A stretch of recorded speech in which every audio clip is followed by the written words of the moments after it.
Well, good evening, wrestling fans, and welcome to another edition of the Hager-Hershey-Zell High School Wrestling Weekly, hosted once again by the Double Eagle Clubhouse Grill. Rex Brewer along with Dane Fuelling, a nice little crowd of wrestling fans, actually wrestling fans here tonight to listen to tonight's show, where it's going to be the pairing show for the 1, 2, and 3, 1, 2, 3, and 4 team state tournaments. Yeah, we'll have all of that for all of our listeners across the state. I'm a little hot there. Yeah, there you go. There we go. I know we've got a couple of teams who are gathered across the state to listen to see who they will wrestle first, whether it's going to be a familiar opponent or a completely unfamiliar opponent from across the state. Of course, everybody south of us gearing up for what could be an interesting week of school and schedule and travel and weight cutting. Everybody north of us and west of us, I think, is feeling pretty good about the snow. But Did it miss us? It's an extra wrinkle to add into the plans for all these coaches here coming up this week. I was going to say, I was already planning on just working from home tomorrow because I feel like driving in it. But what are we supposed to get, 2 to 3, something like that? No, I think it shifted down even further. So cool. Up at the office, they're not going to get any snow, Rex, so you better make sure that you go home and get some sleep. I can work from home. You don't sleep. We all know you don't. I can work from home. Actually sleep. We had a busy week. We certainly had what, for us, is one of the most important nights on the calendar with Adams Central taking on Belmont on Thursday. And then, of course, you were there on Friday for the inaugural girls wrestling sectional. We'll have some highlights for that. We'll talk to a sectional champion later on in the show. But what were your overall thoughts on the Adams Central Belmont match? I tell you what, I thought it was going to be closer than that. I actually thought that from looking at it up front, I thought that Adams Central was favored to win that, and for the fact that they came out 7-7 is pretty close. But I think you counted up that Belmont only pulled off. They only left 2 bonus points on the table with all falls and 2 tech falls, and so basically 2 extra points that they could have had. But I think that both teams wrestled very well and a good tune-up for going into their respective team state tournaments. And I thought that on the broadcast, as we talked about it in the post-match show, it really brought out that dual meet mindset that coaches are going to need to have this Saturday if they want to advance in these tournaments. It comes down to, can you maneuver your lineup to guarantee 7 wins? And then from there, can you coach your kids into scoring more bonus points than the other team? And, you need a guy on your team like a Nathan Wynn who knows who's good, who's pinnable, and who's not. And even to that point, it takes some research and some thought, because we've seen it now with these new scoring rules. There are some guys who are tech fallers now and not pinners. And, 2 tech fallers do not equal a pinner. And so there's a lot of math that goes into it to understand what your team can do. And as we get lower down the classes and we get into 2A, there are some 2A schools, but in 1A, there's some really good teams in 1A who are trotting out 2 or 3 forfeits. So depending on how those matchups go, that could be a huge advantage or it could be a huge disadvantage for you. If you have 2 teams where they meet up and they have the same forfeits, then it just becomes kind of a mini match. If you have 2 teams who have opposite lineups, then it makes a big difference. So Nathan, when you look at your job title, is it like assistant coach / accountant? Is that how it works out? Yeah. Essentially. He's good with numbers. He's not a math teacher. We talk a lot about math teachers. Math teachers help get kids ready to become accountants. That's right. Yeah. That's right. Now we have a big weekend, or a big week, I should say, in store for everybody on WZBD when it comes to high school wrestling. Of course, the biggest show of the year tonight. And then on Tuesday, we've got Adams Central against Homestead. You and I will be there for that one. On Thursday, Josh and I will be at South Adams for South Adams and Huntington North. On Friday, we'll have 2 different girls regionals for you live on the YouTube channel and on WZBD 92.7 FM. And then throughout the day Saturday, we will be covering both the 1A and the 2A. And then, of course, on Sunday, we'll be back here for a show. So it's like a 5-nighter this week? It is. And I know we're a little bit shorthanded on talent, so I did extend an invite to our buddy Grant Mosier, who I saw at the basketball game last night. And I told him that he could be your Aaron Andrews. And he said that he felt like that was something that he could probably do. So I don't know if that's something. I think he'll end up with us, though. So we would have a 3-man crew, and you'd still be stuck with me. Yeah, I did see the Mosier twins there last night as well. I think there's a familial relationship there with the Bluffton coaching staff. Hemo's wife is one of the assistant coaches, and I think Grant's wife teaches in the Bluffton system. Makes sense. I wonder what he was doing at a basketball game. Yeah. In the first place. I knew Hemo was there. I didn't see Grant until later on. I texted him. He said he was there, too. He was there in shorts, as usual.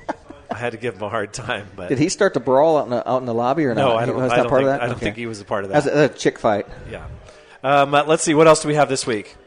Those are two good. Is that all you need? Is not enough? Adams Central Homestead, we're talking about a 4A team state team against a 1A team state team. And you're talking about South Adams. That's been an interesting dual meet the last couple of years with Huntington North. They haven't shown all that much this year, but still, it's a 1A team going up against a 3A or a 4A school with a lot of kids. And I just think that's always an interesting date on the calendar, and I'm interested to see whether Sawyer keeps it there, being 2 days before team state, whether or not he likes that date or whether he isn't too intrigued by the fact that they need to weigh in Thursday night and then again on Saturday morning. I know that you will lead into this on Saturday, Friday when you're at Rochester, but my day-long event at Muncie Central went very well. Kudos out to Coach A.J. Bradley. He's a good friend of the show, and he ran a very good tournament there. The Jay County Lady Patriots fared very well, and there was some very quality wrestling at this. They call it a regional? Or is sectional. It sectional? Sectional regional state? Sectional regional state. Sectional regional state. I don't know. I keep thinking back towards the boys, but there's just 3 levels. I know that we're doing 3 Fridays in a row. Call them what you want, but there's 3 matches, and then the final one is the state final. So yeah, now would be a great time to give a shout-out to those programs. If you're listening now and you're a wrestling fan and you maybe haven't quite figured out the USA bracketing system, or you're not on social media a lot. Of course, the regions are a little bit mixed around, but your 16 sectional champions, inaugural sectional champions in Indiana. Maryville, I think I saw they're number 1 in the Indiana MAP Power Poll to win the whole state title. Hobart, Penn, of course, and Garrett. We'll talk to Coach Kraus later on in the night. And then in sort of our neck of the woods, kind of, New Haven, Lafayette, Jeff, North Montgomery, and Western. All 3 schools who you and I have been around the sport long enough the last 4 or 5 years to know you don't just win a sectional title on accident. It's been years and years in the making. So congrats to all those coaches. And, of course, we'll follow the New Haven team at Rochester this Friday. And then in what used to be sort of the Newcastle semi-state from a boys' perspective, those sectional titles were won by Frankton, Jay County, Lawrence Central, and Franklin Central. I think Jay County and Franklin Central both very much contenders for a state title, if not the regional title. And then down south, it was Mount Vernon, Mooresville, Whiteland, and Jennings County. Mooresville and Whiteland, absolutely 2 of the very top teams in the state. Very, very deep lineups. I'd have to look back. I don't remember how many forfeits they had, but those are 2 teams that have been high up in our Indiana MAT team rankings from the very beginning of the season. No, I know that Jay County won the sectional fairly handily, but the more girls you bring in, the more girls score points. They had the most wrestlers there with 10, with 11. There's next one's like 10, 10, and 9. So the top teams that scored the most points, obviously the ones that brought the most girls, had more opportunities to score. And Jay County takes all of their team through except for 1 weight class. They were three weight classes short of a full team. So they dropped 1 of those, so they're going to take 15, they're going to take 8. But now, with this 10. regional being equal to a boys semi-state, you've got an elimination round where you're going to cut out half the wrestlers in the state. You're going to have another elimination round where you eliminate the other half, or half of the remaining half, I should say. Yeah. And so very quickly, these teams are going to get trimmed down to the very best in the state. And, of course, the ticket round is going to be awesome. And if you're able to listen on Friday to either one, make sure that you tune in. And we talked about USA bracketing, and what I will find, and you'll find it when you're running a tent, there's a few little nuances to that make it a little bit easier and a little bit nicer to broadcast a tournament than track wrestling. Yeah, I'm looking forward to it. Well, let's send it back for 2 spots here to Steve in the studio, and when we come back, we'll have a discussion about the girls' sectionals, and we'll talk with New Haven head coach Jimmy Linn. Based out of the Indiana Tech Wrestling Facility, the Warrior Regional Training Center is an elite training center for youth wrestlers, high school wrestlers, and college and senior level athletes. Featuring a college coaching staff with a strong history of developing talent and producing results, Warrior RTC will give any wrestler quality training partners to push them to new levels in the state-of-the-art 25,000 square foot wrestling building. The training is affordable and private training is also available. Put Warrior RTC in your corner this season. When faced with the difficult task of making arrangements for your loved one, many emotions and questions arise. What would they want me to do if they were here? Where is the money coming from? How much should I spend? Do they want burial or cremation?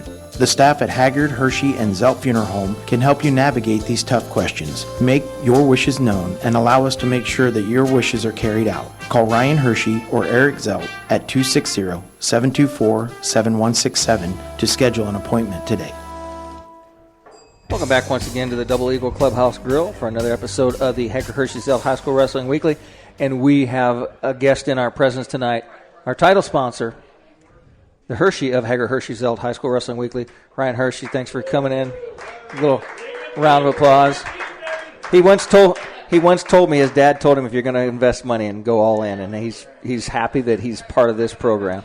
It has brought them statewide renown, so we appreciate that. And, of course, it's really cool what we get to do every week on Sundays and be able to broadcast to people across the state and to meet people and to talk to coaches and get their opinions. I know talking to some of the guys on the team state committee about some of the seating things that we had to do, people might laugh, but sometimes the easiest way to get the answer that you need is to text one of the coaches and say, what do you think? And for the most part, coaches are pretty darn honest. They'll tell you, no, we don't belong up there. Now, sometimes they may want to sneak their way down the seating line for a little bit, and you can't have them selling themselves short. But there are times when we're like, okay, we got 3 teams here. Let's text 2 of them or 3 of them and see, should you guys be number 1? They're like, nah, we don't deserve that. Well, that's evident with Zionsville. Zionsville got the bid. They got voted in, and then they said, we're going to decline. And then, the Oberlins, the Fighting Oberlins, they wanted in, and that they get their break, and they're in now. Yeah, and they're certainly excited to be in there, and I'm looking forward to seeing what they can do in those matchups. Of course, we've talked so much all season long about the Big Three. I don't know whether anybody else in that field is going to be able to compete with those Big Three, but I do think we're going to have some great dual meets from 4 through 8, and Homestead's certainly going to be a part of that. We will bring you the 4A bracket when we get through our next 2 segments here. Right now we're going to talk a little bit more about the girls, though. And, of course, we just brought you all 16 team sectional winners. And we also had on WZBD.com the article with the interviews from everybody that you talked to, along with some thoughts and some scores and some results and some nice pictures there provided by Jay County. And I certainly appreciate Eric's help in getting that up.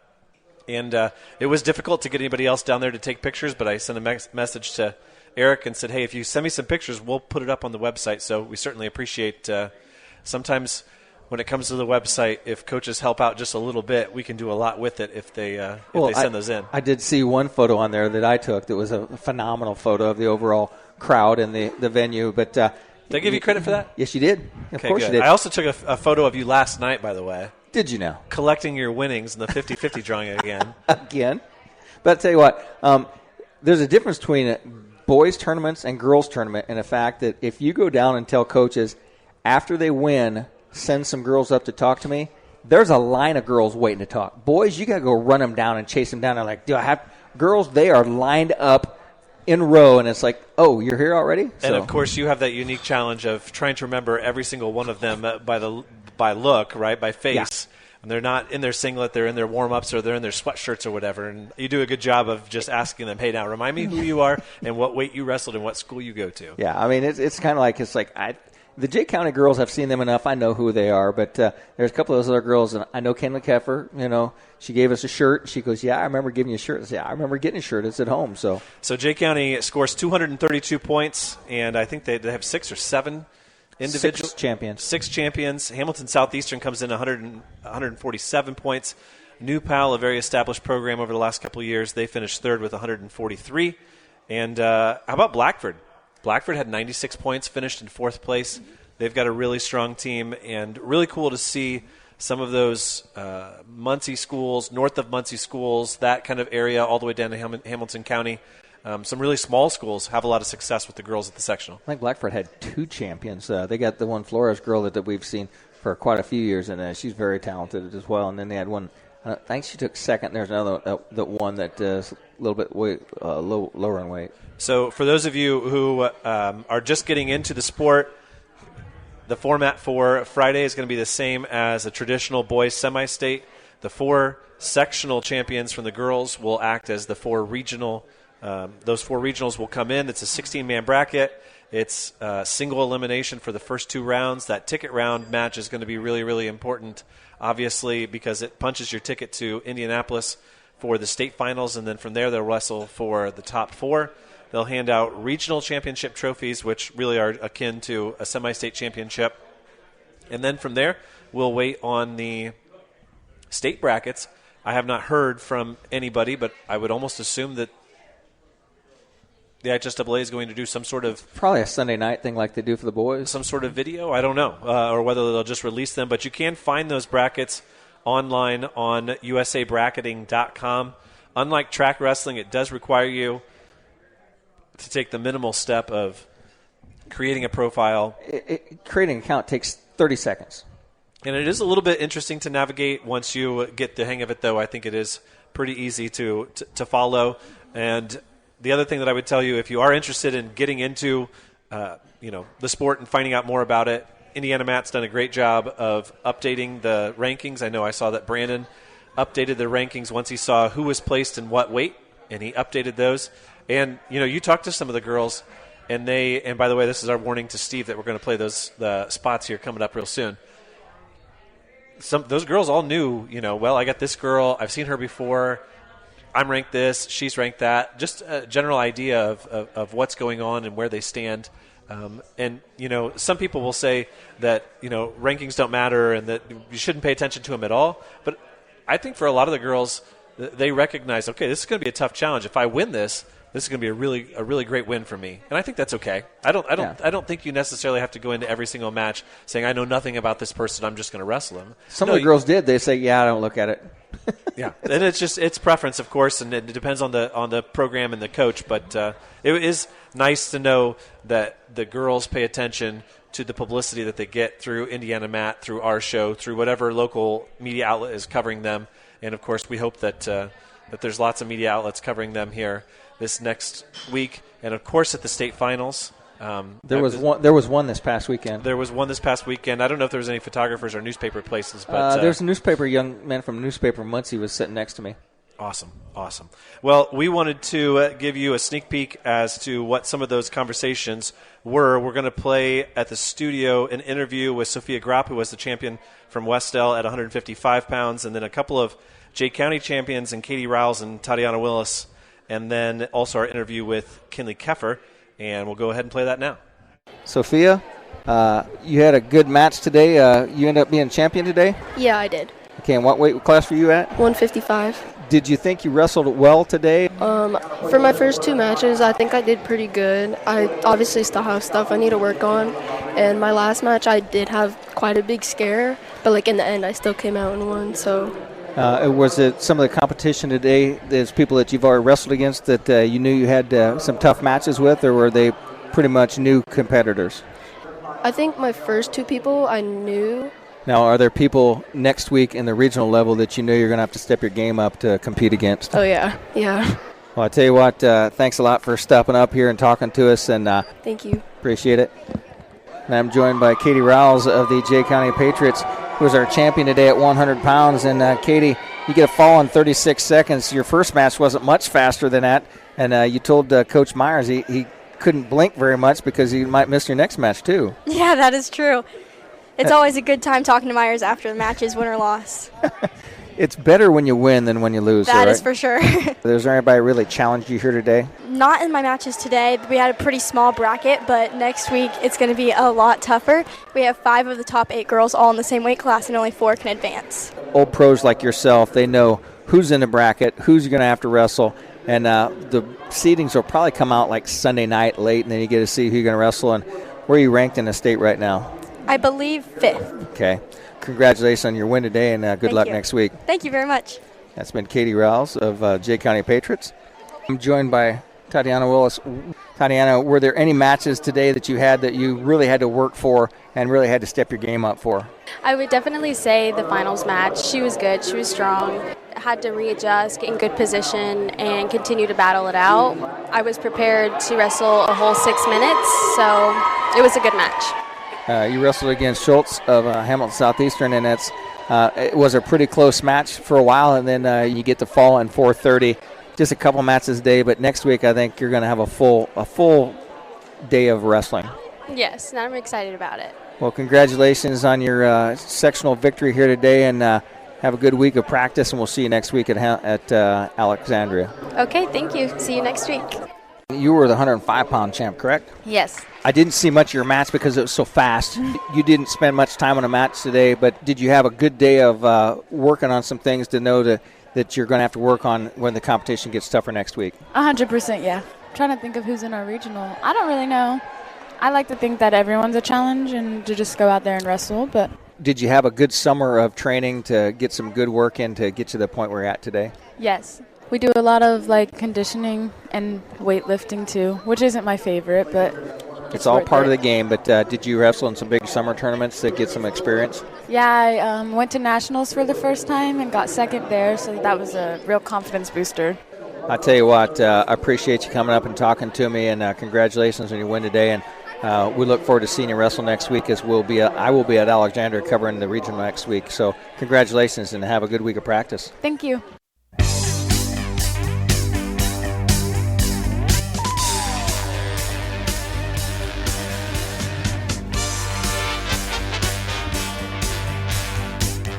Great job, Rex, on those interviews, and we look forward to doing a lot more of those on Friday with our two regional sites. We're joined now by the head coach of the New Haven Bulldogs, the defending state champs in girls wrestling, and now inaugural IHSAA sectional champs. Congratulations, Coach. Thank you. I appreciate it. Tell us a little bit about how the day went and how you celebrated.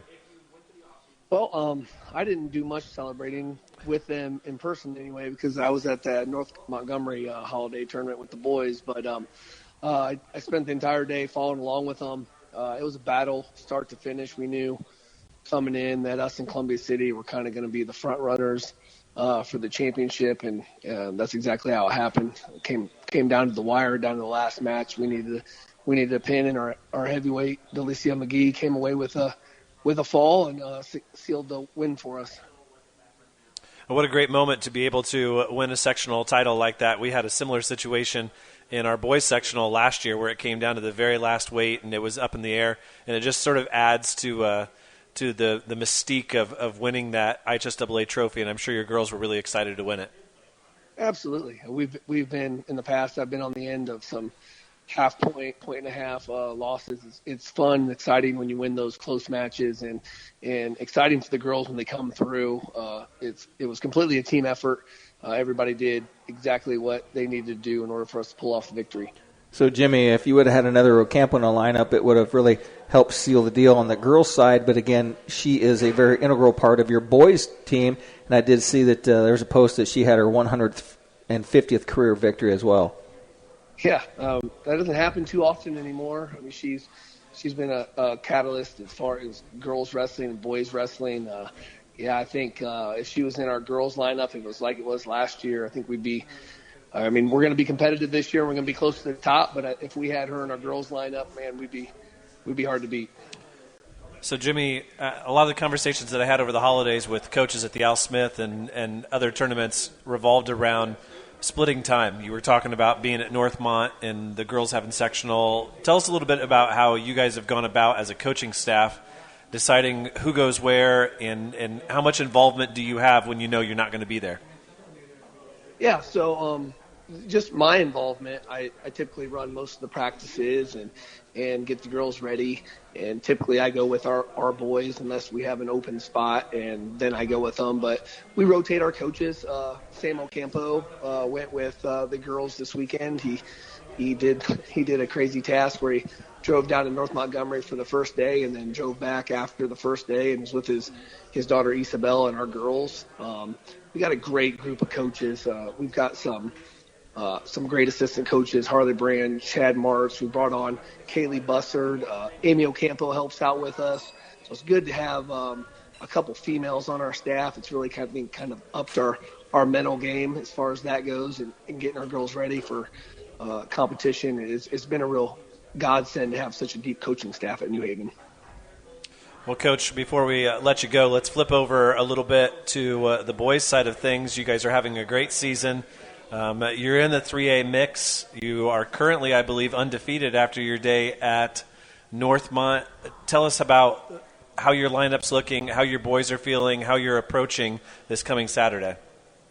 We're feeling good. Obviously we roll in with some confidence. Haven't lost yet, but the main thing is not let that go to our head. We know it's going to be tough going there at 3A State. We know we're going to have to be on top of our game. We're battling through some things. We're getting some kids back. We didn't have Braden Klauser over the weekend, which was great. Not great that he wasn't there, but great that we were able to wrestle through and get wins against some quality opponents without one of our best wrestlers. So we're excited. We're interested to see where we're going to be at as far as seed-wise goes, and we'll show up and we're going to wrestle tough like we always do. Now, I noticed that your lineup looked like it had evolved a little bit heading into North Montgomery. You had some guys drop down a weight. Yeah, so we just always kind of experiment with our lineup. We're not exactly sure where we're going to be at any given day, but we did get some kids down to a couple spots, and I think we're going to even be able to change it a little bit by this next coming weekend, where it just gives our lineup a little bit of, we can move kids around to get better matchups. You guys know how it is. It's all about matchups. We're looking for 7 wins, and we're looking to get bonus points and maybe steal something and fight off pins. It's all about points and matchups at this level, and we're trying to get our kids in positions where we can move them around and do what's best for our team as a whole. Coach, last question before we let you go. I know we got a lot of coaches listening, especially a lot of coaches who are involved in Team State. You've got some travel ahead of you Friday night to go down to Franklin on Saturday. Why don't you just give us your synopsis as to how you approach the next couple of days as far as scheduling, when you practice, and how you travel how you handle an overnight trip. Yeah, so our kids don't have school tomorrow, so it's kind of nice. They're going to have the day off. We're going to have a regular after school practice because I have to be at school, unfortunately. So we're going to kind of take the first day kind of easy, just kind of get accustomed to getting back into things after a couple of days off, and then we're going to hit it hard for the next couple of days, and then we usually have a little bit lighter of a practice. We'll practice before we leave on Friday. We'll drive down there, get a good night's sleep, and then be ready to go in the morning. We also have the girls' state series that Friday as well, so our coaches will be there, and then I'll drive back and get the boys from school, and we'll be ready to go. With that, Jimmy, we appreciate you calling in, and good luck this week, both on the boys and the girls' side, and we will talk to you soon. Thanks a lot, guys. I appreciate it. Have a good one. Thanks. That's been Jimmy Linn, the coach of the New Haven Bulldogs squad, and we ready for a break? With that, we'll send it back to studio. Steve Rouse running the board for us as he does every Sunday night. We're back with more wrestling here on WZBD. You don't always need an attorney, but when you do, the man to call is Brad Weber. Brad has extensive experience in most legal matters and will help you make your problems disappear. Keep this number handy, 452-7045. That's 452-7045. You just never know when you'll need the services of an experienced litigator like Brad Weber. Shop local. It's a phrase we hear all the time, but for the staff and family at Package Liquors, it means something extra. Package, with locations in Decatur, Monroe, Bern, and Markle, is a local family-owned business that has been serving local communities for decades. We take your support and patronage and return it by supporting local athletes on WZBD and donating to different organizations across Adams County. The next time you're deciding where to shop, shop local. Shop at Package. It's where your friends shop. Welcome back once again to the Hager Hersheyville High School Wrestling Weekly, hosted by the Double Eagle Clubhouse Grill. Rexburg along with Dane Fuelling and a nice crowd of wrestling fans on air tonight, or in the house with us tonight as we get ready to reveal the brackets later on in the show as we work our way to that point in time. Yeah, and Joe has put out on Indiana Mat a new Team State Info Center, so make sure that you pay attention to that. It's a good place to go, and a lot of people asking questions the last couple of weeks. There's links on there to the qualification procedures. How do I know what class my school was in this year? Why didn't we qualify? Those types of things. You've got the links to the track wrestling for all of them, along with the locations. A reminder that admission is $15 for adults, and students, kindergarten and under, are free. It's got everybody who qualified automatically, everybody who was voted in, and then a reminder that your track wrestling, flow wrestling subscription is required to watch, to stream the event. Nobody else will be streaming video for it other than them, which is one of the reasons why, if you're a 1A or a 2A fan locally here, make sure that you tune in. We will be the only media outlet covering the tournament from a radio standpoint. And that doesn't surprise a lot of people, as we were the only media event covered for the sectionals.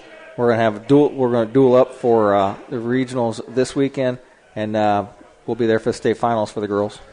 Yeah, so in this segment, we were hoping to talk to as many hosts of the tournaments as possible. So we're going to begin with the hosts of 2A, and we're going to talk to James Myers from Jay County today. So go ahead and dial up short Jay there. I think he knows that we're calling. This is James. James, Rex Brewer and Dane Fuelling for the High School Wrestling Weekly. How are you this evening? Good. How are you guys? Good. Hey, we're going to talk to you about what it takes to put together the 2A Team State tournament that's being hosted this Saturday. Okay.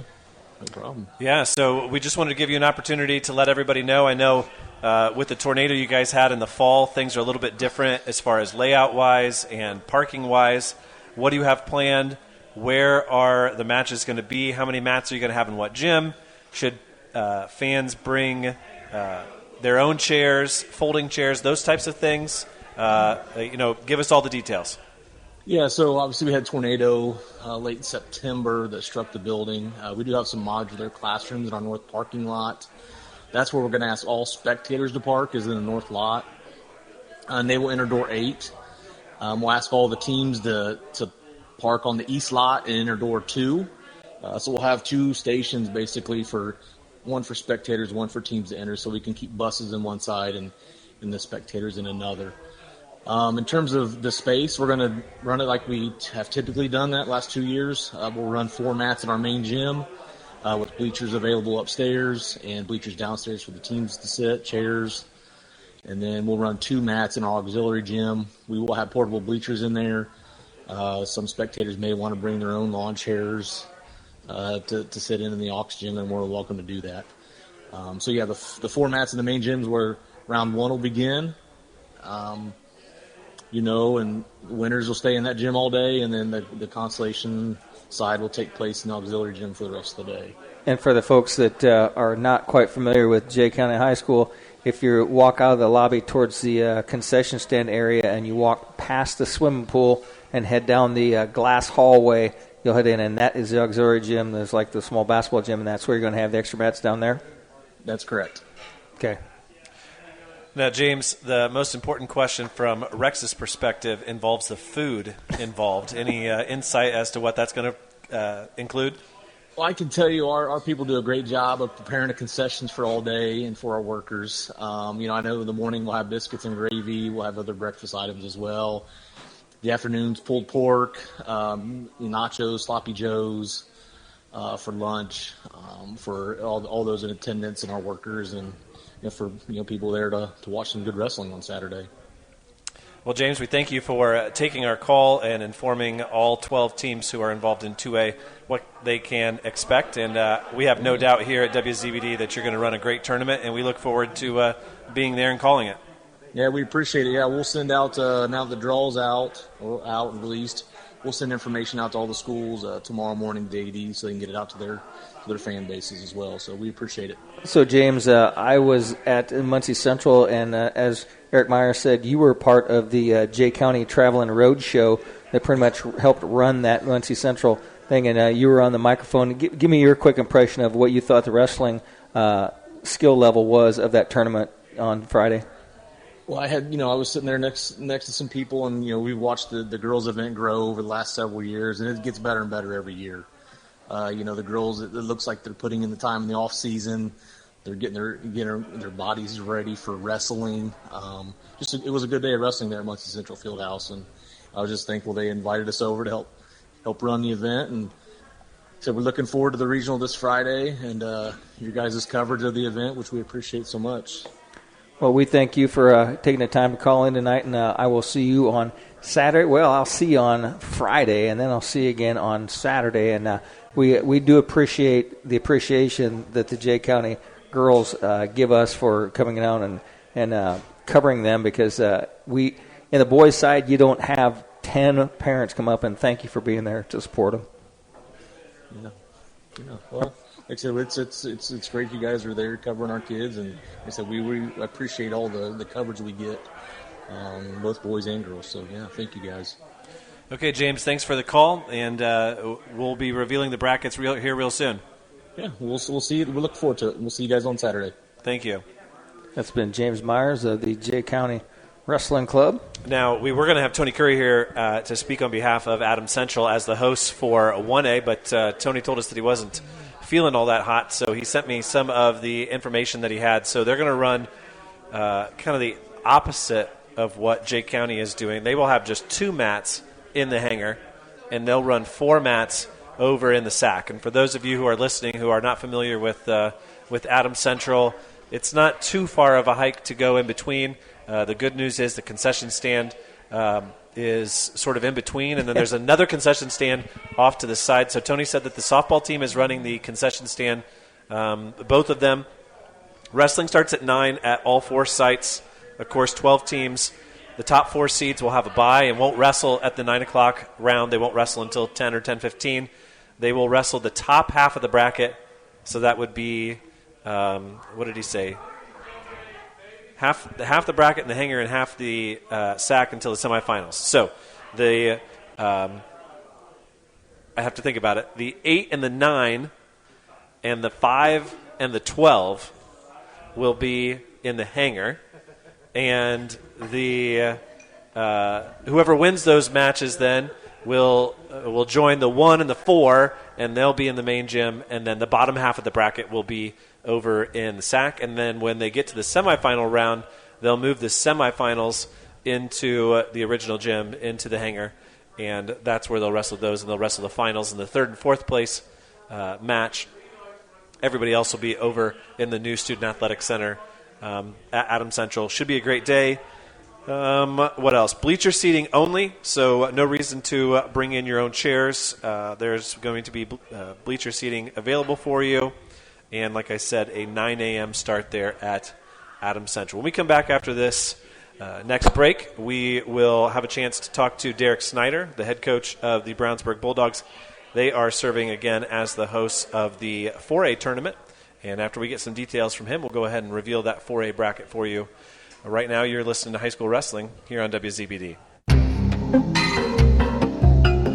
DDD Maintenance and Repair, owned and operated by Shane Reynolds, has your local professionals for heavy-duty truck and diesel engine repair. DDD Maintenance and Repair also offers full-service sand and glass blasting for your surface restoration projects. Whether it's getting your heavy-duty truck and diesel engine running like new or sandblasting your project to look like new, we have a blast renewing the past. Give Shane and the guys a call at 260-223-5442. That's DDD Maintenance and Repair.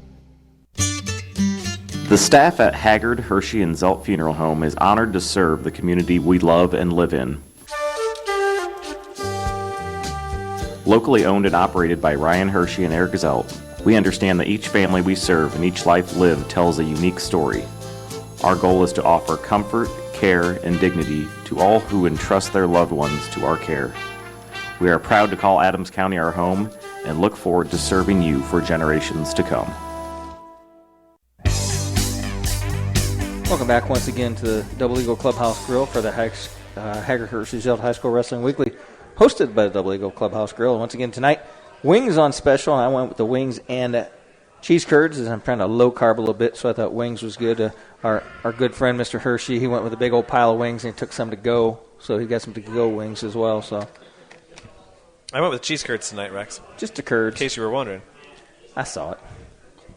So we're going to dial up Coach Snyder here so we can get some information on the 4A tournament here as soon as Rex punches it in. I think that's it. I think that's right.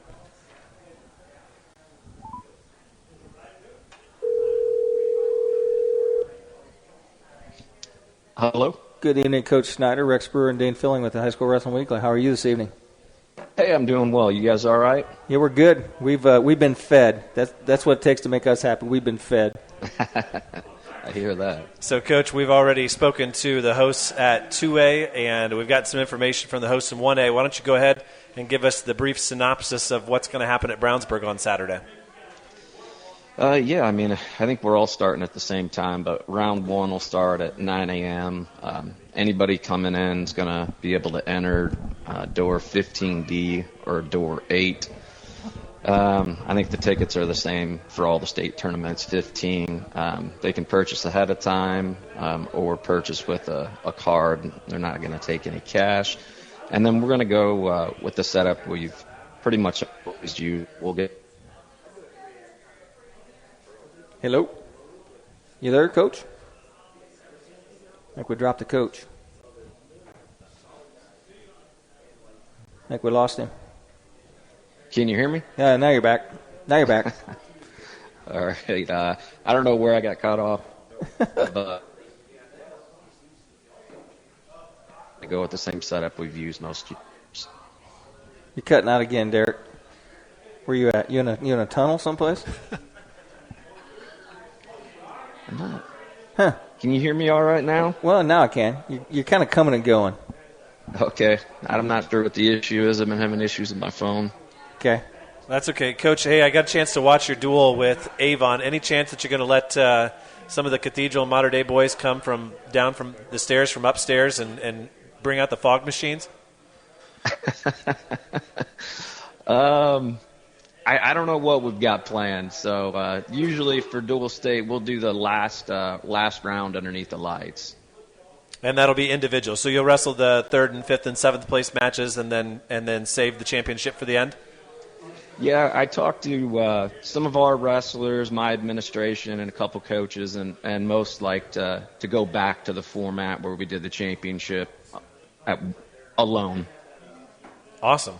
Well, it's going to be a great tournament. You guys have done a good job hosting it the last couple of years, and I know it's a lot of work for you to not only be the head coach of the team, but also sort of the point of communication with those at the Coaches Association, with Pat Culp, with Greg Ratliff. It's a lot of extra work on that weekend, and you certainly need to be commended for it. We enjoy hosting it. It's an awesome tournament. We look forward to it every year, and for us, it's not too much setup, formats. It's not like back in the day at Mishawaka when we were carrying those, 1,000-pound mats up bleachers across the school. So, yeah, that's a long mat with one of those old Resolite mats across to the big boy gym. Yeah, these guys are spoiled. For sure. Well, Coach, before we let you go, let's go ahead and let you know that you are going to be the number 1 seed for the 4A Team State Tournament. You've had a great season so far, and it's well-deserved. I appreciate it. We've got a few goals in our program, and one of them is always try to win a dual state title, and have not got that done anytime recently. So we're going to give it our best next week. Thanks so much, Coach. We'll talk to you soon. Okay, thank you. Okay. That's been Coach Darrick Snyder. Yeah, so let's go ahead and reveal those brackets. I know Joe is working diligently back home to have the graphics up there with us, and Rex has got it up on his computer right now, so I think we're good to go. So probably no surprise then, number 1 seed is Brownsburg, and then the last team in after Zionsville declined their bid, Homestead will be the number 8 seed, and that's who Brownsburg will wrestle first.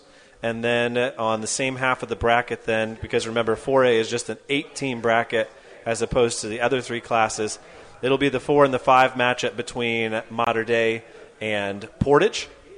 And I think back to some really epic IHSAA team state dual meets, specifically the one back in, was it 2004 or 2005 when Portage ended Mater Dei's long streak at Team State. So that's a one with some historical implications.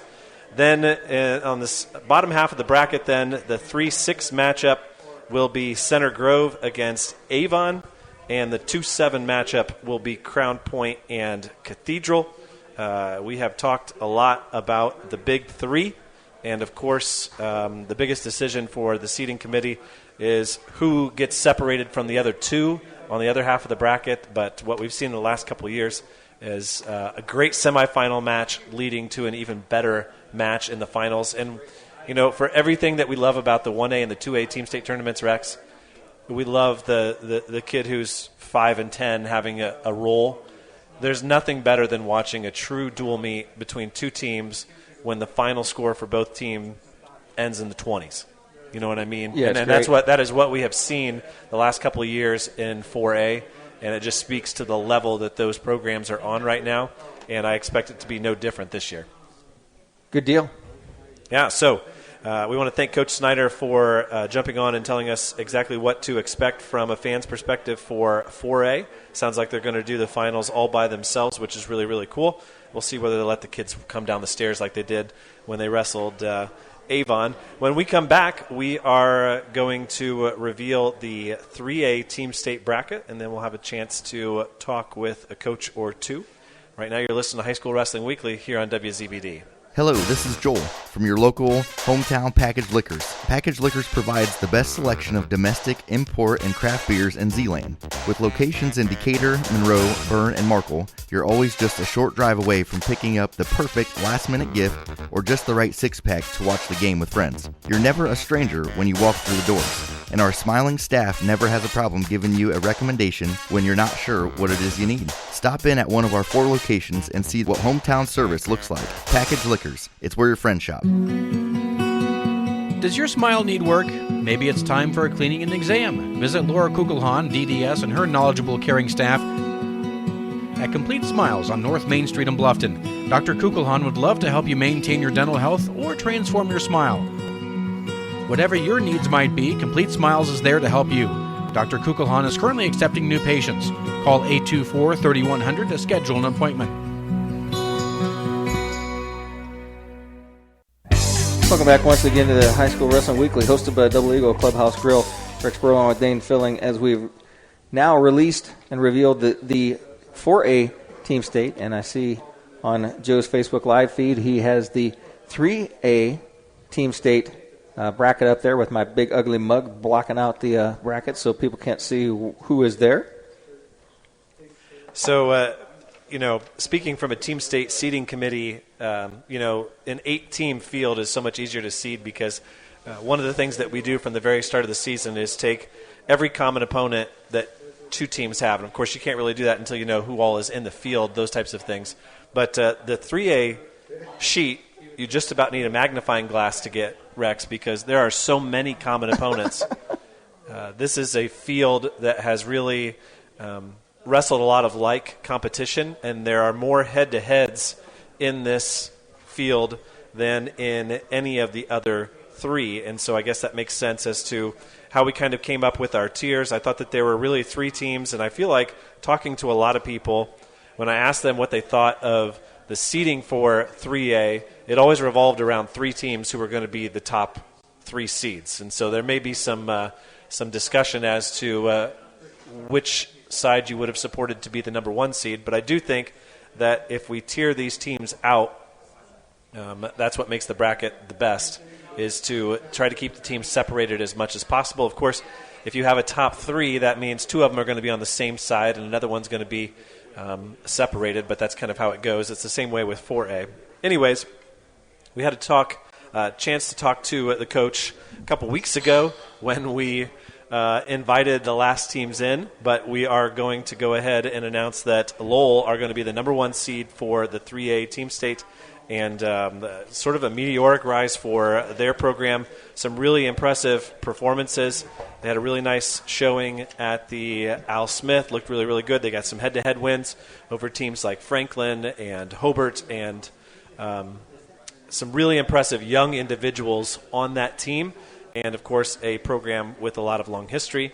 Now, they are the 1, so in this new format, if you listen to the 4A bracket reveal, it was a an 8-team bracket where everybody wrestles every round, right? So the 1, 2, 3, and 4 seeds will sit out that 9 a.m. So if you're traveling and you're from one of those top 4 seeds, you don't really need to get there unless you want a seat to see your team until you get to the 10:15, 10:30 side. So the 1 seed, of course, will wrestle the winner of the 8 and the unseeded team drawn with them. And so we've been tasked as the Coaches Association Team State Committee, and I guess I should probably give a shout-out to everybody who worked a lot harder than I did. That committee was made up of myself and Josh Gaskell, our broadcast partner on WZBD, along with Eric Myers, who is the head coach at Jay County, A.J. Bradley, who's the head coach at Muncie Central, Frank Bumgardner, who is the former head coach at Wawasee, and then Greg Ratliff from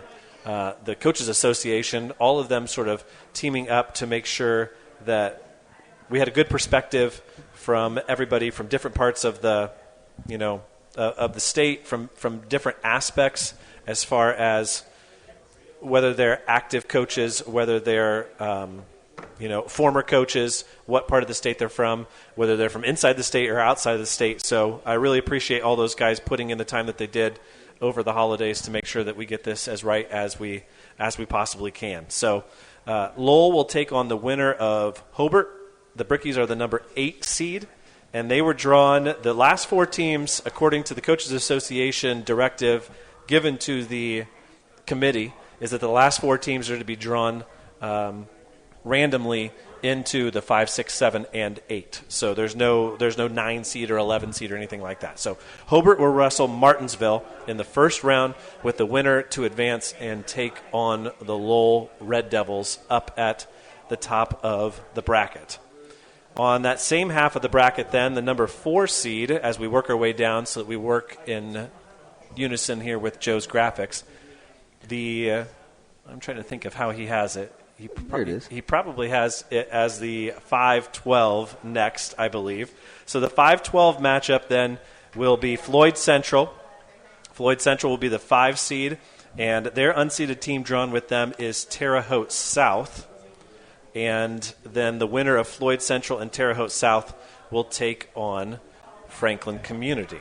Franklin Community, of course, the hosts of 3A this year, so a very southern flavor to that quarter of the bracket, with all 3 of those teams being from that area of the state. And we're watching on Rex's laptop here how he's revealing it, so good job, Joe, on that. And then as we drop down to did he do it the way I thought he did it? Yes, he did. Okay. As we drop down then to the next matchup then, in the same quarter bracket as the 3 seed would be the 6 seed, Bloomington South. They had a great Al Smith, Rex. Was really impressed by some of their individuals, some new names compared to the team that I saw last year, have improved that team. And Bloomington South will wrestle Greenfield Central in the first round, with the winner advancing to take on Columbus East. Of course, Bloomington South and Columbus East have a lot of shared history. They're very close to each other. That should be a great matchup. But we've seen Greenfield Central pick up some experience in the team state the last couple of years, and that's certainly no easy assignment for Bloomington South, the most storied program in the state's history, to take on in the first round. Then as we get to the bottom of the bracket then, in the same part of the bracket as the 2 seed, it will be New Haven. They are the 7 seed, and they will take on New Pal in the first round, with the winner advancing to take on number 2, Roncalli. So there you go. He's got it all on our graphics there. They're just a little bit behind, but I will say that I had Joe gave me a great compliment. He said, Rex is to Team State as Vanna White is to Wheel of Fortune. That is wonderful. And since we just revealed that Roncalli was the number 2 seed, we're going to go ahead and talk to the head coach of the Roncalli Royals. Dial him up there. Coach Richardson said he wanted to be on the show. I said, well, I can't. Tell him to drive on up. Oh, I'm sorry. That's a little too far to go. that it? Since we talked to the Lowell coach at the last team's in reveal, I said, why not?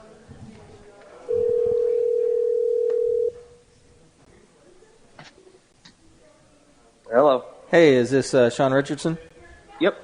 This is Brewer and Dane Fuelling with the High School Wrestling Weekly. Glad to have you on our program as a call-in guest. I know it's a little bit too far to drive up here, but if you're ever in the area on a Sunday night, it's a great place to be. Yeah, for sure, I'm sure. Well, Coach, tell us a little bit about how your season's gone so far. And you guys are the number 2 seed. You'll take on the winner of New Haven and New Pal in your first match on Saturday. Yeah, I just heard. Our season's been pretty good so far. Real solid, top to bottom. We've had some young guys, some new guys to the lineup that have actually really surprised us this year and really helped our team. Now, you guys have seen a decent amount of the other teams in 3A. I know that you have wrestled Bloomington South and Martinsville. You've seen Floyd and New Pal. How do you shape up this entire field, this 12-team field? I think our team with Columbus East, we're a very similar team to Columbus East because they're real solid all the way through. They got some good young kids, and they definitely have some state-ranked individuals too, but they don't have many holes, so we're a lot like that. Now but yeah, as far as some of the other schools too, though, I mean, I think Lowell's definitely got some really good wrestlers. So I'd love to get to the finals against them, but New Haven's going to be New Haven or New Pal will be really tough in that first round for us. Yeah, we were just talking to the head coach of New Haven, Coach Jimmy Linn, and we asked him how he was going to prepare his team for Saturday as far as practice schedule, pep rallies, team state T-shirts, travel schedule. You guys don't have the travel quite as much as New Haven does, but why don't you tell us a little bit about how the Roncalli program is preparing for Saturday? Yeah, we definitely have some team state shirts that were ordered because we weren't, like, one year we were voted in, so that was a task, just trying to get shirts kind of created, but we already had that in the making, so we'll have team state shirts and doing some fun things like that. But as far as how we're going to prepare, we'll probably play a lot of games in the room, probably play a lot of dodgeball, some mat ball, just to kind of get ready for the big tournament next weekend. Well, Coach, we do have that's sarcasm, by the way. Well, Coach, we do have a local coach here that comes to our show on a regular basis that bleeds the Roncalli Royals, and Coach Wade McClurg, who is a frequent guest of our show and a good fan of our show, also supports with his RTC. So if you ever think that there's nobody for the Roncalli Royals here, you always got Coach McClure can come and step in and give you some support. Yeah, I bet. Yeah. Coach, do you still have your duel later this week with Greenfield Central? We have that on Wednesday. So that's an interesting tune-up. There's probably not many teams in the state who are wrestling a fellow team state team in between the bracket reveal and the actual match. But that'll be a good tune-up for your boys. Yeah, for sure. Some really good individual matchups, and they're a real solid team as well. So it's going to be a good match. Well, Coach, we thank you for coming on the show, and we wish you the best of luck, not only against Greenfield Central this week, but also on your travels down to Franklin on Saturday. We wish you the best of luck, and hopefully you guys can exceed your expectations. Yeah, for sure. Thank you, man. Thanks, Coach. That's Coach Shaun Richardson of the Roncalli Royals. Where are we at on time?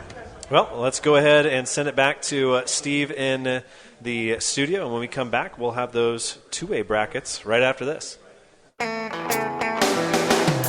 Renowned around the Midwest for his skills and his creative abilities, Nate Bowers and the team at Bowers Paint Studio in Decatur work with a wide range of clients, from collision repair to custom paint jobs for classic cars and motorcycles.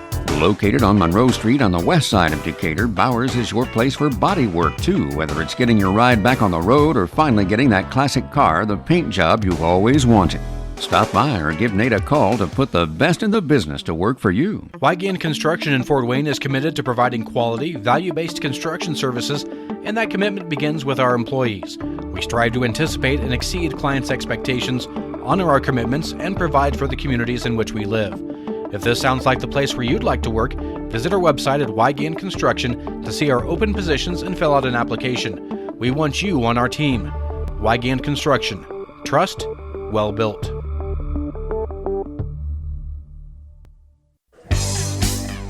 Welcome back once again to the High School Wrestling Weekly, hosted here by the Double Eagle Clubhouse Grill. Rex Brewer along with Dane Fuelling. And Dane, we've got half the brackets revealed. The show's halfway done. Yeah, a lot of discussion. I can see our buddy Howie down there talking about mat ball being the best. I don't know if you caught on to his sarcasm there on the dodgeball and mat ball. No, it went right over your head. It's been a long time since I've been in a wrestling room. But what do you think about the dynamic of having a pretty tough match as a tune-up for Team State? Or do you think we're so late in the season that it really doesn't matter? Well, a lot of these teams, you draw your schedule, and your schedule's set.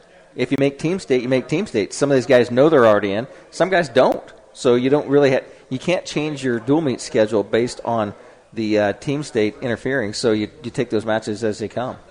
Well, we're ready to move on to 2A. So put your 2A hats on. Let me find my correct piece of paper. Throw that one with the small print over there. And we're going to do 2A a little bit different because we are going to call the coach of the number 1 seed, and we're going to let him know that they're number 1.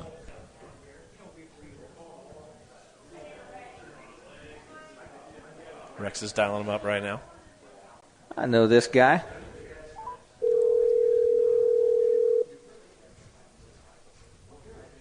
Hello. Hey, is this the coach of the Fighting Railroaders? This is the coach. No, the Fighting Kraus is Nick Kraus from the Garrett Railroaders. As you know, this is Rex Brewer and Dane Fuelling as we're getting ready to reveal the 2A bracket. And why do you think we called you first? Do you have any idea? Because we're one of the top 4 seeds. That was playing it safe, wasn't it? Playing it safe. Playing it safe. Well, Coach, congratulations. The Team State Seeding Committee named you as the number 1 seed for 2A, and well-deserved. You guys have had a really good season so far, and I think the best is still yet to come from you guys. Heck yeah, that's awesome.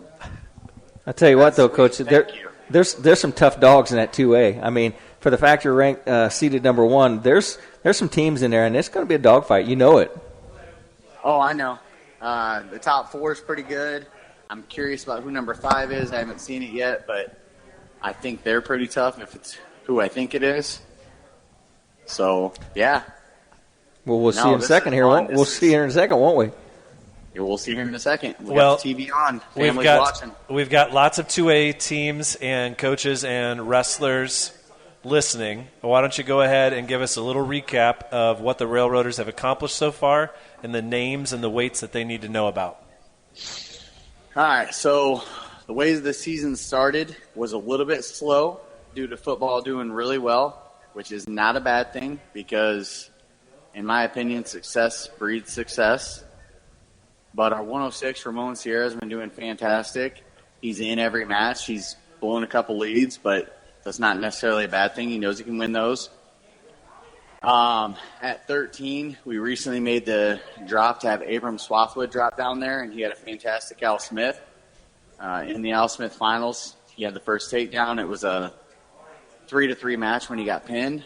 Great move by the Lowell kid. Phenomenal move. 120, Caleb Asa is looking really good down there because it's more like what his weight class should be. His only losses are the ticket rounders and the qualifiers. 26, we had a former ticket rounder, Cameron Baker. 32, we got Brock McCartney. 38, Kokendorfer, who's been looking phenomenal this year. Didn't have the greatest Al Smith, but he's a tough kid. 44, we got Carter Fielden down. Obviously, he lost to the number 1 kid in the state at Al Smith. Good match. 50, we did not wrestle our 50 at Al Smith because of points. We had wrestled him early in the year at a tournament, so then we had to hold him out. It's Eli Wright. He's 13-1. He's really good. 57, we got Brian Barrett, Al Smith placer. 65, we got Jackson Ensley. He's a little over 500, but he's starting to figure it out. A lot of his matches were at 75. 75, we got Nate Wells, who's a semi-state qualifier, been wrestling well. Pulled him out of the Al Smith precautionary.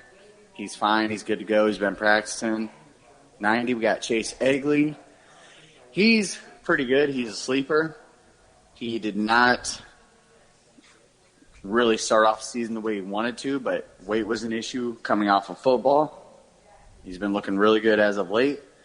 215, Aiden Hunt, Al Smith Placer. He was actually winning all 3 matches on day 2 at Al Smith, and then didn't finish it off, but that's something we can work on. And 285's Jacob Reynolds. He's just had a really tough schedule this year, but he's got a great record, and he's the kid that's in the mix to go to state. So we have a pretty solid roster. Now, Coach, having been at the Al Smith, I was expecting to really be impressed by your lightweights, and I definitely was.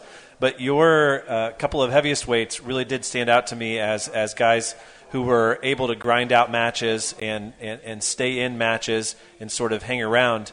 I was really impressed by them. Yeah, no, they're really tough, and something about Garrett Wrestling dual teams, dual matches, they love that. They get so excited about it, and I think they love the team aspect of wrestling, which a lot of people overlook. And I think that they will wrestle for the team. And at the Al Smith, I think they were pumped up, and they knew that we were in a good spot on day 1. And they're like, man, this would be so cool if we finished top 5. Obviously we missed out by 1.5 points, but that's not terrible for a school that's a 2A school at the Al Smith. Now, Coach, I know that you really build your program a lot of ways around this tournament, but what specifically are you going to do as a coaching staff to prepare for Saturday and to get your fans and your program ready? Well, the biggest thing is we're going to look at wrestling first. What did we do well at the Al Smith? What did we not do well? And we've already been doing that. How do we need to improve? How does this kid need to improve? How does this weight class need to improve? And then we're going to promote it on social media and then let them know, like, hey, show up to Jay County, support us. We're trying to win a state championship. Like, this is awesome. Come do it. Come be a part of it. And we're going to wrestle hard and then taper down at the end of the week and get ready to go try and win a 2A state title. And those Garrett fans, if you can't make the trip to Jay County, you can tune in to WZBD Radio and listen to it on YouTube Radio, because they'll be one of the greatest wrestling broadcasters in the state on that channel. Amen. Coach, congratulations. We look forward to seeing you on Saturday. Thank you, and thank you for having me. I really appreciate it. Thanks, Coach. Again, that was Coach Kraus from the Garrett Railroaders. They're the number 1 seed, and they will take on, in their first match, the winner of the dual meet between number 8 seed Bishop Chittard and Hanover Central. That is the 8-9 matchup, Bishop Chittard and Hanover Central. We've talked to Coach Spengel before on this program. I know he's really high on his team, and I would venture to say that Coach Spengel is going to tell his boys that he has a lot higher aspirations than finishing in 8th place, and look forward to seeing how they do against the rest of these 2A team state teams. And then in the other quarter bracket on the top half there, did James say they're going to have 4 mats? Yeah, 4 in the big gym and 2 in the auxiliary gym. Okay.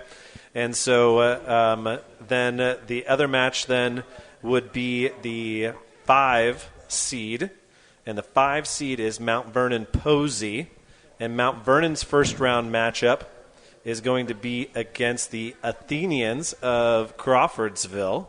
The Athenians. I've never heard that mascot before. I'm pretty sure that's what it is. I'm going right off the top of my head. I'm no Tony G, but I'm pretty sure that's what it is.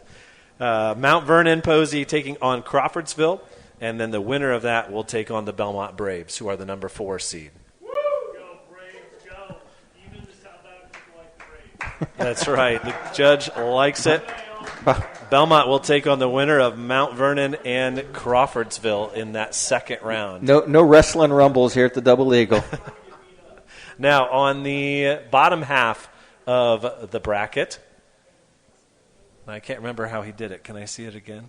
He's not there yet. He's got the 3 seed. Well, see, there's a little bit of a lag. That's okay. He's got the 3 seed, I think, on the top. So the 3 seed is going to be Delta. Okay, of course, they beat Belmont in the duel 44-35, so Delta got the 3 seed. Belmont got the 4 seed. Delta will take on the winner of Heritage Hills and Yorktown in that first round matchup. Of course, Delta and Yorktown are in the same regional, but Yorktown will have to get past Heritage Hills first, and off the top of my head, it's hard for me to remember because I'm not physically there, and you did 2A last year, I did 1A. But I believe Belmont wrestled Heritage Hills last year in the they did. in the very first round. So a little bit different opponent for them, as Heritage Hills will take on Yorktown in their matchup. And then that leaves us with the 7 seed, and that will be Polytech. And Polytech will take on Owen Valley, and the winner will take on the number 2 seed, New Prairie. Anybody who went to the Al Smith or listened into our coverage saw how talented that New Prairie team is. And, looking at some of the dual meet scores that they had at the Trakoff and against a couple of other teams, they certainly are warranted one of those top seeds. One of the things that was really, really interesting, and I'm sure Josh can probably attest to this, for 2A, there were so few head-to-head matchups. I could go through them and list them for you real quick. The only head-to-head matchups between the 12 teams that were invited was Delta beating Belmont. That was the separating criteria that brought them from between 3 and 4. Polytech beat Chittard 40-34 in a dual meet, although Chittard came back and beat them in an individual tournament. And that is one of the really hard things for those who are listening.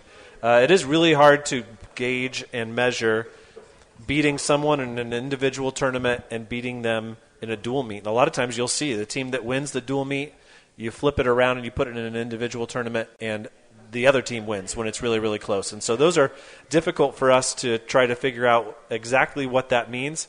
But, of course, the more information that we have, the easier our job is. And then Mount Vernon beat Heritage Hills twice. The second time when they wrestled, Mount Vernon beat Heritage Hills 36-32. That was the separating criteria in the 5 over the 6. And everything else was individual tournaments. So there were only 1, 2, really 3, because one of them was repeated. There were only 3 head-to-head duels in this entire 12-team field. That means that the teams are spread out all across the state. Very much, and so there were some teams, some head-to-head matches. We looked at some of the matchups between teams like New Haven and Carroll and Chesterton and a couple of other teams, DeKalb, Margin, those types of things, against Jay County, a team that was so close to being voted in. They beat Yorktown, but then they had a large margin of loss against Delta. All of those things were considered when we made the bracket and made the seeds. It's going to be a very, very competitive tournament. I think as much as we talk about 3A being wide open, I really do think that for the first time in a long time, there are probably 4 or 5 or maybe even 6 teams who really think that on their best day could come out of this bracket as the champ. You sure you just didn't get one of those bingo ball things and just roll it and just grab the names out at random? We did not. We did not. Listen, for those of us who are on the committee, and we all have our own personal rooting interests, I'm sure, but when it comes down to it, the one thing that you want to see when you're on the seating committee is no upsets. I talk about this every year. You want to see all of the top seeds move on so that no one can call you out and say, oh, look, you should have put them in this spot. But it wouldn't be a fun tournament if the seeds always held, right? That's part of the beauty of it. So with that, we've revealed 3 of the 4 state brackets. Now we will take a commercial break and send it back to studio Steve Rouse and come back with the final 1A bracket right after this on from the Double Eagle Grill here on WZBD. When faced with the difficult task of making arrangements for your loved one, many emotions and questions arise. What would they want me to do if they were here? Where is the money coming from? How much should I spend? Do they want burial or cremation? The staff at Haggard, Hershey, and Zelt Funeral Home can help you navigate these tough questions. Make your wishes known and allow us to make sure that your wishes are carried out. Call Ryan Hershey or Eric Zelt at 260-724-7167 to schedule an appointment today. Renowned around the Midwest for his skills and his creative abilities, Nate Bowers and the team at Bowers Paint Studio in Decatur work with a wide range of clients, from collision repair to custom paint jobs for classic cars and motorcycles. Located on Monroe Street on the west side of Decatur, Bowers is your place for body work too, whether it's getting your ride back on the road or finally getting that classic car, the paint job you've always wanted. Stop by or give Nate a call to put the best in the business to work for you. Welcome back once again to the Hager Hershey's Out High School Wrestling Weekly, hosted once again by the Double Eagle Clubhouse Grill. And Dana looked on the future. There's a Monday night. We're on a Monday night. I think it's the little thing called the Super Bowl. I think that night. Gosh darn, Super Bowl always gets in the. Other than that, we're here every Sunday night. In the way, of course. For those of you listening specifically for the team state brackets, you might be interested in our coverage of Friday's girls wrestling regionals. We'll have full coverage of both the Rochester girls regional and the Alexandria girls regional throughout the day on Friday. And those of you listening out there, in the middle of the day, Dane and I will need breaks. So if you listen to hear some smooth jazz, don't freak out. That's just because we cannot turn YouTube off. We have to let it run. So might have some film music for some smooth jazz in there, so just hang with us. We'll be back. Yeah, and I'm sure there will probably be less time for breaks this week compared to last week, as we're in a much bigger tournament, and for the most part, all of those brackets are going to be 16-man brackets. So, but yes, join us for our coverage of the girls' regionals on Friday, and then if you are listening and you're a fan of 1A or 2A and you're unable to make it, tune in on Saturday to our YouTube channel for plenty of coverage. We'll be following Adams Central and South Adams and Belmont, but we'll provide as much coverage of other teams and scores as possible.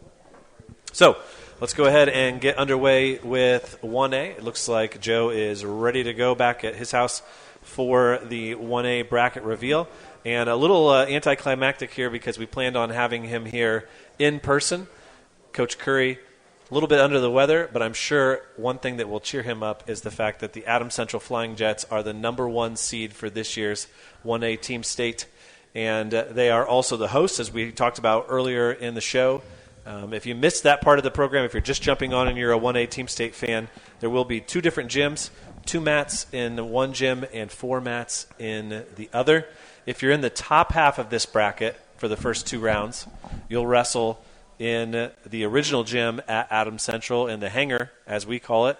If you're in the bottom half of the bracket, you will wrestle over in the new gym in the Student Athletic Center in the SAC, as we call it.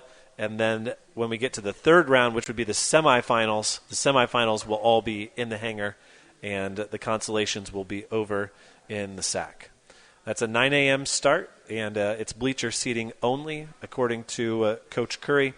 And you can help support the Adams Central softball team by frequenting the concession stand there. Let's go ahead and reveal the rest of the bracket for you. There were a few more head-to-heads in 1A. Adams Central stood out, their lineup ever evolving out of their 1A football state championship. And we've talked a lot about it on this program, but there is a lot to be said, and we've talked about this with a lot of coaches throughout the state, that winning mentality that comes from one season and rolls into the next, the momentum that comes with a good fall season taking you into the winter. We talked about it this fall when we were talking about Heritage football and some of the seasons that some of the Heritage guys had in the spring, whether it was in track or volleyball. The idea that you've gotten stronger, that you've gotten quicker, that you've gained something, and you take that into the next season is especially important when you're talking about small schools in 1A and in 2A. So Adams Central's opponent will be the winner of the number 8 seed and their unseeded opponent. And the number 8 seed will be the Norsemen from Northfield. And they will be wrestling Switzerland County in the opening round. You know what? Tony G would be disappointed in me. The Swiss County Switzes? Is that what we decided? I don't know. I've been to Switzerland. No, they're the Pacers. Really? Switzerland County Pacers, according to Indiana Matt. At least there's a website for that. So Adams Central will take on the winner of Northfield and Switz County. And then also wrestling in the hangar will be the South Adams Starfires. Hey. They knew they came for a reason tonight. They didn't think they was going to have to sit till the end of the show. They didn't know it was going to go 4-1 instead of 1-4, or else they wouldn't have ate their chicken wings so fast. The South Adams Starfires, then, they will take on Alexandria. And Alexandria, they are your hosts. Yeah, be nice to them. On Friday. They're going to take care of me on Friday, so be nice to them. And then a win by South Adams or Alexandria would pit them against the number 4 seed, and the number 4 seed is Tell City, the marksman from Tell City, a very talented program that we've seen at Team State the last couple of years, and a very dangerous opponent, especially when you consider the matchups and some of the things. They have some really, really top-notch individuals, and we've seen some good things from them. They recently wrestled Switzerland County, beat them in an individual tournament. Of course, Adams Central with a win over South Adams earlier in the year in the ACAC duels, 40-27. A couple of other notable results from that group of teams. Northfield had a win over Rochester, 52-24. And I'm trying to think of any other notable wins there. South Adams kind of put themselves in position for that 5 seed with a win over Rossville at the Newcastle duels right there before Christmas. That was an important win for them. Now, on the bottom half of the bracket, wrestling their first and second round matches over in the SAC, that would be the number 3 seed. The number 3 seed will be North Miami, and that's a team that I didn't know much about heading into last year's tournament at Rochester. Josh and Lori and my wife and I were there for the girls' tournament on Friday, and then the Team State 1A. North Miami brought a great crowd. Of course, they're kind of a neighboring school to Rochester, but I expect them to bring a very large crowd to Adams Central, and that's a team that's going to be really, really dangerous. You looking for a sleepover again? No, I do not. Okay. I do not have to. I'm coming home. I'm sleeping in my own bed, and then I'm making the short drive to Adams Central to cover 1A. Really looking forward to it after what should be a great day on Friday, seeing those girls punch their ticket to the state finals. Looking at North and if people realize how much you fought to get that back in the area, so you didn't have to drive so far. No, it wasn't quite as much that. I felt like Adams Central was really willing to make sure that there was enough room, enough seating. Rochester did a great job last year, but their gym isn't quite the size of what Adams Central has, and their auxiliary gym is not nearly the size of what Adams Central has from in the Student Athletic Center that they've added on the last couple of years. So Adams Central, I think, is going to do a great job, and I certainly commend Pat Culp and Greg Ratliff for continually looking to better each of these events as we've split them into 4. I know you and Eric Myers talked about that on Friday at the girls' regional. So North Miami is the number 3 seed. They will face the winner of the number 6 seed and their unseeded opponent. The number 6 seed is going to be Milan, and Milan will wrestle Rochester, the defending champions, in the very first round. Now, the story with Rochester, for those who haven't followed 1A very closely, is several forfeits in their lineup, but the guys who are on the mat, very, very talented. Of course, this is a team who has won a semi-state in recent years, won last year's 1A Team State. You got guys like Lane Horn down in the lower weights and some really talented individuals. They'll bring a great crowd as well, and that's going to be an interesting one for Milan. Milan, one of those schools who they've slowly been building. I was at Milan a couple years ago when Adams Central wrestled there. Not a team that travels a lot outside of their area, but from the coaches that I have talked to that have seen them, Coach Bradley had seen them, Coach Myers had seen them, they both attested to the talent that they have in their lineup from the lightweights all the way up to the heavyweights. So that should be a great quarter bracket, North Miami, Rochester, and Milan. So the last 3 teams then at the bottom you can probably figure out on your own.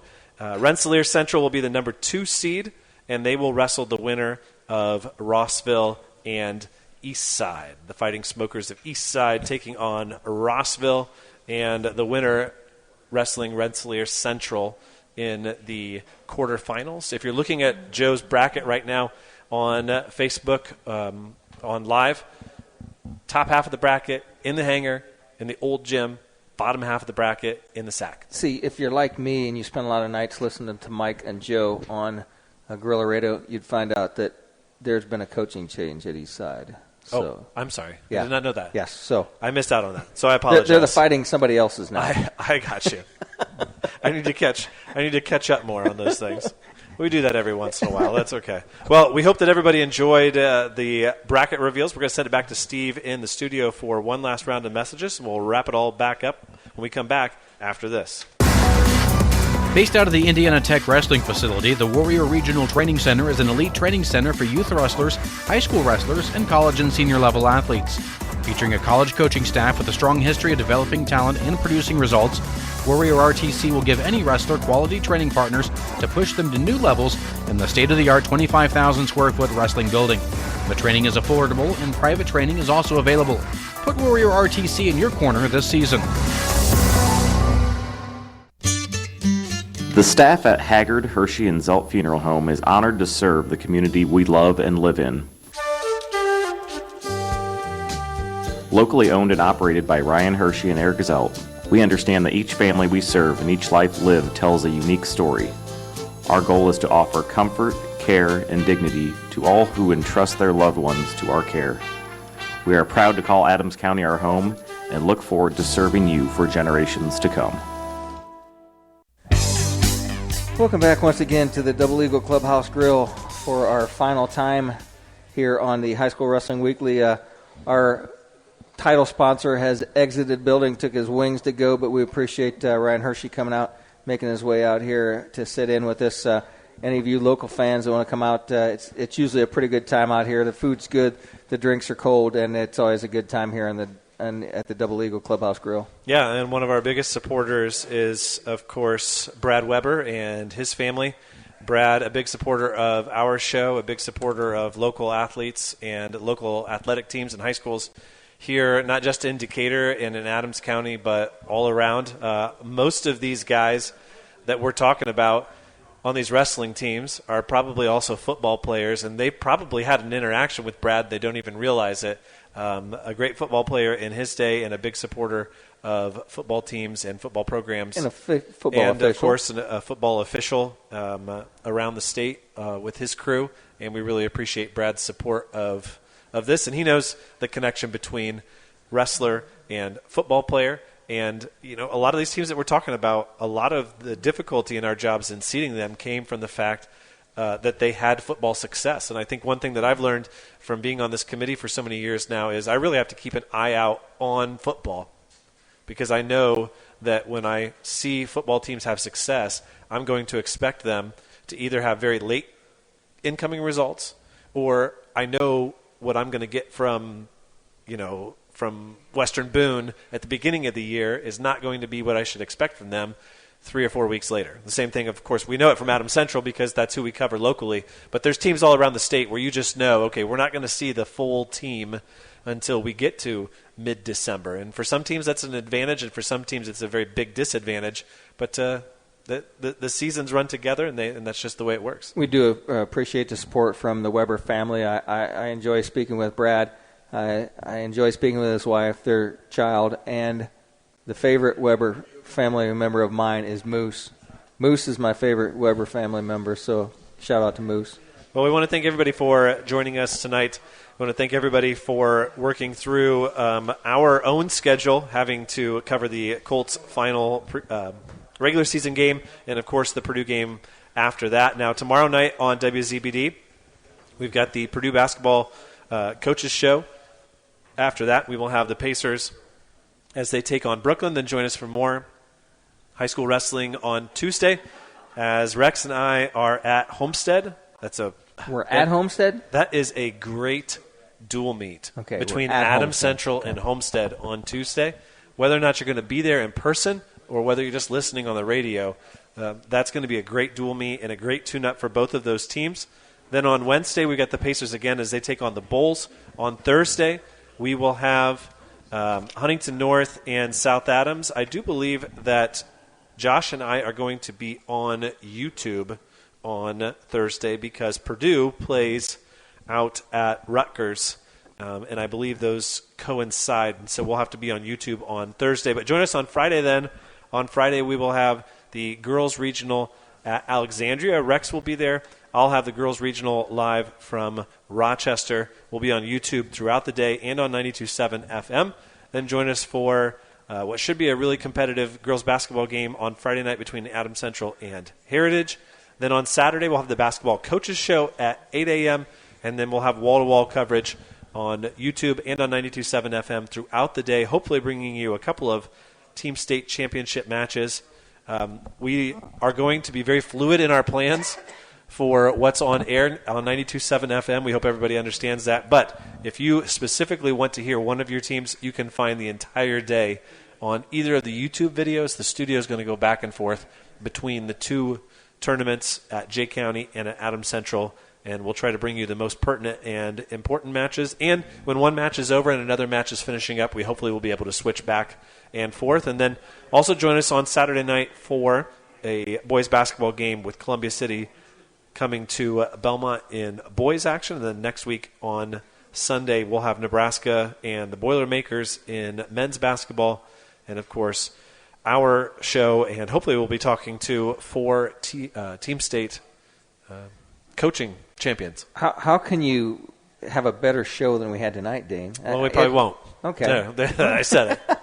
I tell you what, I'd like to thank everybody that helped make this possible. Thank Joe for running all the graphics that he brought up on his Facebook Live from Indiana Matt, another fine partner of ours. I'd like to thank Steve Rouse for running the board for us. I'd like to thank all the crowd that came out here tonight. I'd like to thank the staff at the Double Eagle Clubhouse Grill and also our title sponsor, and along with the rest of our sponsors. You've been listening to High School Wrestling Weekly here on WZBD.